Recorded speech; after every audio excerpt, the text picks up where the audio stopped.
हमने काफ़ी सारी कहानियाँ सुनी हैं, हमने काफ़ी सारी बातें सुनी हैं, लेकिन उसके बाद भी हम ध्यान नहीं लगा पाते हैं।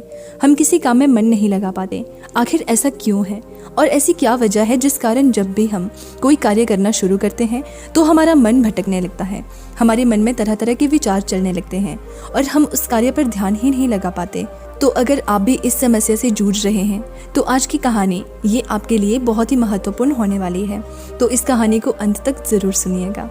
इस कहानी में हम आपको कुछ ऐसे तरीके बताने वाले हैं जिसके माध्यम से आप किसी भी कार्य को मन लगाकर कर सकते हैं और आपका ध्यान भी प्रति सेकंड गहरा होता जाएगा। दोस्तों, एक समय की बात है, एक नगर में एक बहुत ही प्रसिद्ध गुरु रहा करते थे। वो बहुत ही विद्वान और बहुत ही ज्ञानी थे।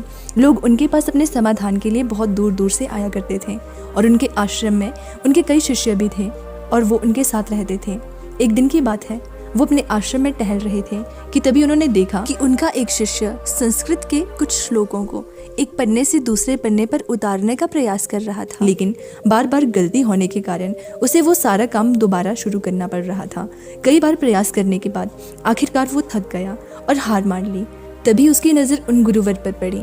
जब उस शिष्य ने उन गुरु को देखा तो उन्हें प्रणाम किया और अपनी समस्या बताते हुए वो उन गुरुवर से कहता है कि हे गुरुवर, मैं करीब 2 घंटे से नए पन्ने पर उतारने की कोशिश कर रहा हूँ, लेकिन बार बार ना जाने क्यों मुझसे गलती हो रही है, ना जाने क्यों बार बार मेरा मन भटकता जा रहा है।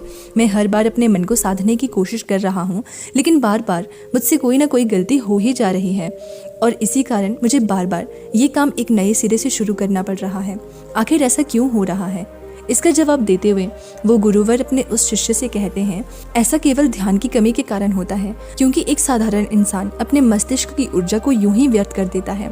इसी कारण उसका मन किसी भी कार्य में नहीं लग पाता और यही वजह है कि उनकी बार बार गलतियां होती रहती हैं और वो चाहकर भी उन गलतियों को सुधार नहीं पाते। और वहीं पर एक ध्यान लगाने वाला मन इन कार्यों को बड़ी सरलता और सहजता से कर लेता है और इसके पीछे भी कई कारण हैं।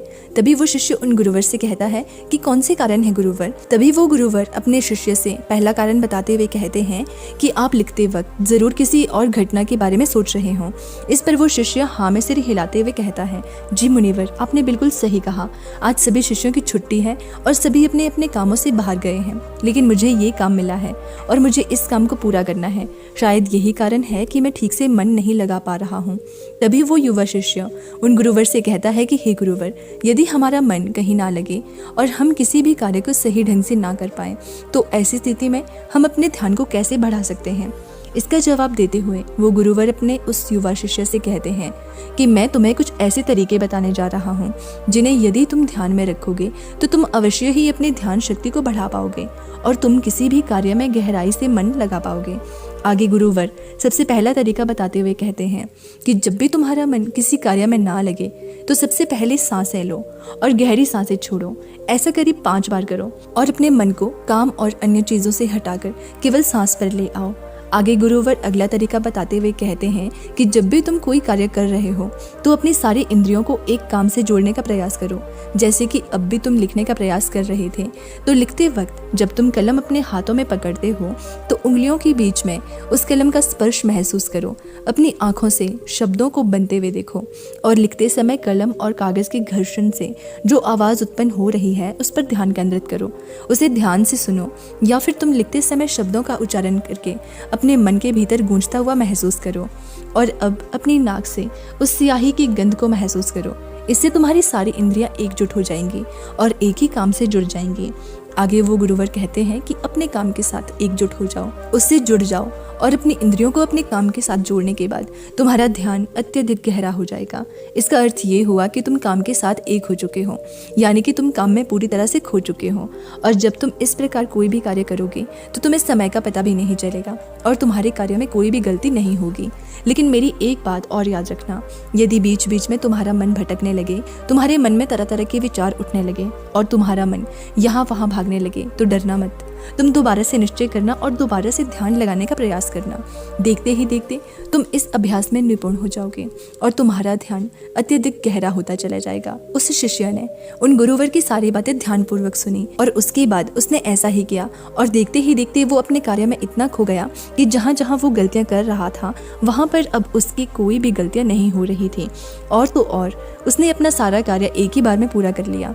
और ऐसा इसलिए हो पाया क्योंकि हमारा सारा ध्यान हमारी इंद्रियों में बंटा होता है और इसलिए हमें अपनी इंद्रियों को एक कार्य पर लगाना बहुत आवश्यक है। क्योंकि यदि हमारा ध्यान इन इंद्रियों में बंटा रहेगा तो हमारा मन भटकता रहेगा। जहाँ जहाँ भी हमारी इंद्रियाँ भागी वहाँ वहाँ हमारा मन भी भागेगा। लेकिन वहीं पर यदि आपने अपनी सारी इंद्रियों को केवल एक ही कार्य पर लगा दिया तो आपका मन भटकना बंद हो जाएगा और इस समय आप बहुत ही अत्यधिक गहरे ध्यान में पहुँच जाएंगे।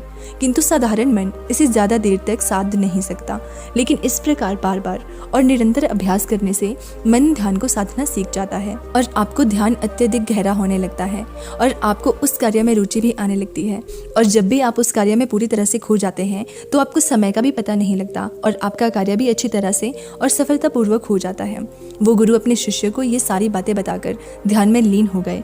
लेकिन तभी वहाँ पर एक युवक आया और उस युवक ने उन गुरुवर को प्रणाम किया। तभी उन गुरुवर ने अपनी आंखें खोली और इस पर वो युवक कहता है कि हे गुरुवर, मैं आपके पास बहुत दूर से आया हूँ। मैंने आपके बारे में तरह तरह की बातें सुनी हैं। मैंने सुना है कि आप सभी की समस्याओं का समाधान करते हैं। मेरी भी एक समस्या है, कृपया करके मेरा मार्गदर्शन करें। इस पर वो गुरुवर उस युवक से कहते हैं कि बोलो, आखिर तुम्हारी क्या समस्या है। वो युवक अपनी समस्या बताते हुए उन गुरु से कहता है कि हे गुरुवर, मैं बहुत लंबे समय से तैयारी कर रहा हूँ। मैंने कई तरह की सरकारी परीक्षाएं भी दी हैं, लेकिन मैं किसी में भी उत्तीर्ण नहीं हो पाया। मुझे ये पता ही नहीं चल पा रहा कि आखिर मुझसे गलती कहाँ हो रही है, आखिर मुझ में क्या कमी है। उस युवक का ये प्रश्न सुनकर वो गुरुवर मुस्कुराने लगे और उस युवक से कहते हैं कि क्या तुम सच में अपनी परीक्षा में सफल होना चाहते हो। इसका जवाब देते हुए वो युवक कहता है कि हाँ गुरुवर, मैं अपनी परीक्षा में सफल होना चाहता हूँ, इसलिए तो मैं आपके पास आया हूँ। कृपया करके मेरा मार्गदर्शन करें। तभी वो गुरु अपने स्थान से उठे और उस युवक का हाथ पकड़कर एक कुएं पर ले गए। कुएं के पास पहुंचकर उन गुरुवर ने उस युवक के हाथ में एक घड़ा थमा दिया और उस युवक से कहा कि इस घड़े में पानी भरकर वापस आश्रम में ले आओ। इतना कहकर गुरुवर वापस आश्रम लौट गए। लेकिन वो युवक वहीं खड़ा खड़ा ये सोच रहा था कि भला इस घड़े में पानी भरने से मुझे मेरे प्रश्न का उत्तर कैसे मिलेगा। आखिर मुझे ये कैसे पता चलेगा कि मैं परीक्षा में कैसे पास हो सकता हूँ।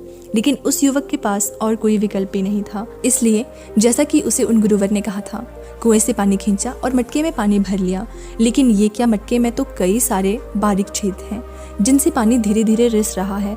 वो युवक मन ही मन ये सोचने लगा कि इस घड़े में तो छेद हैं, मैं इसे आश्रम में कैसे ले जाऊंगा।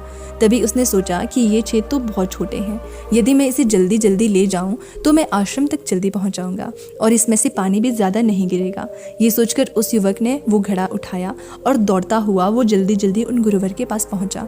लेकिन जब तक वो वहाँ आश्रम में पहुंचता है वो पूरी तरह से भीग चुका था और मटके में पानी केवल नाम मात्र के लिए ही बचा था। इसे देखकर गुरुवर मुस्कुराने लगे और उस युवक से कहते हैं कि मन का भटकाव बहुत बड़ी बीमारी है और तुम्हारे साथ भी यही हो रहा है। तुम्हारे मन में विभिन्न प्रकार के विचार हैं, अर्थात तुम एक समय में कई सारे विचार सोच रहे हो, जिस कारण लगातार तुम्हारी मानसिक ऊर्जा व्यर्थ हो रही है और इसीलिए मेहनत करते हुए भी तुम कोई परिणाम प्राप्त नहीं कर पा रहे हो। जैसा कि उस मटके में कई सारे बारीक छेद थे और तुमने सोचा कि तुम उसे लेकर जल्दी आश्रम पहुंच जाओगे, जो तुम्हारा लक्ष्य था। लेकिन तुमने देखा कि वो सारा पानी धीरे धीरे करके उस मटके से गिरता चला गया और अंत तक इस मटके में केवल नाम मात्र पानी ही बचा है। इसलिए अपने मन को भटकने से रोको, क्योंकि ध्यान के बिना कोई भी कार्य पूरा नहीं किया जा सकता है।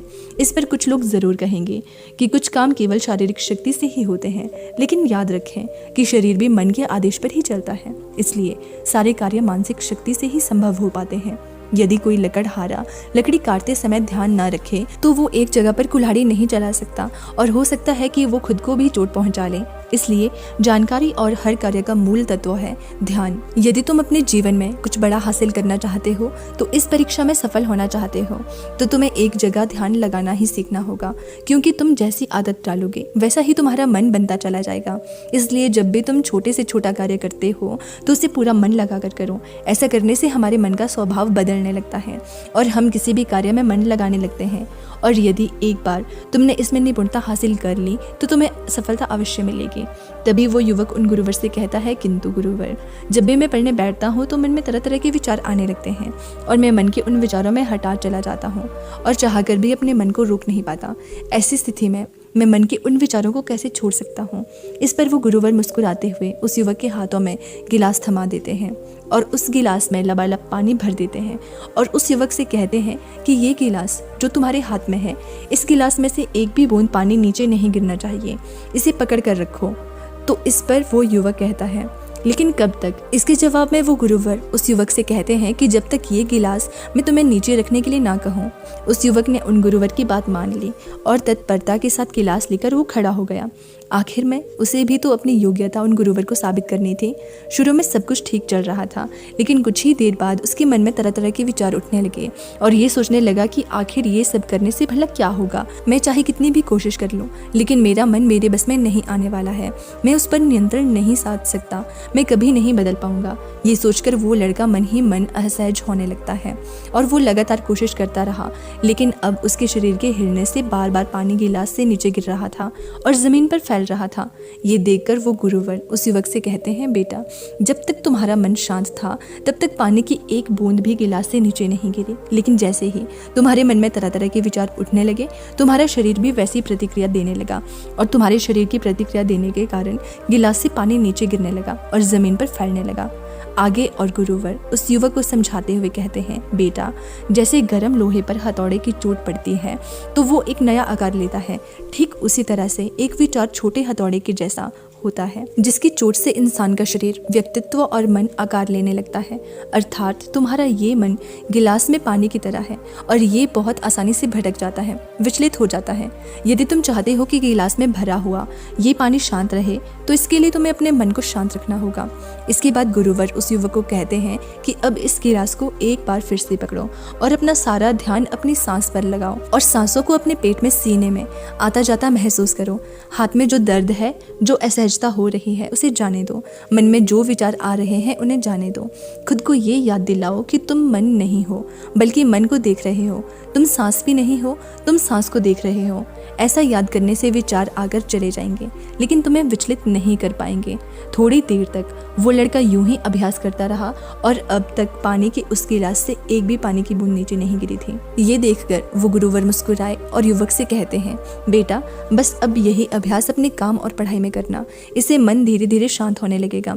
फिर कोई भी बड़ी चीज हासिल करना मन के लिए स्वाभाविक हो जाएगा। इस प्रकार तुम किसी भी बड़े से बड़ा लक्ष्य को हासिल कर सकते हो और यदि तुम किसी परीक्षा में सफल भी होना चाहते हो तो ये भी तुम्हारे लिए बहुत सहजता से हो जाएगा। इतना कहकर वो गुरुवर शांत हो गए और वो युवक भी ये समझ चुका था कि आखिर वो इतनी सारी परीक्षाएं देने के बाद भी अब तक सफल क्यों नहीं हो पाया। उसने उन गुरु को प्रणाम किया और वापस अपने घर लौट गया। तो दोस्तों, आपने आज के इस वीडियो से क्या सीखा, आप मुझे कमेंट करके बताना। इस वीडियो को अपने दोस्तों के साथ भी शेयर करना और वीडियो को लाइक करना, चैनल को सब्सक्राइब कर देना। मिलते हैं अगली वीडियो में।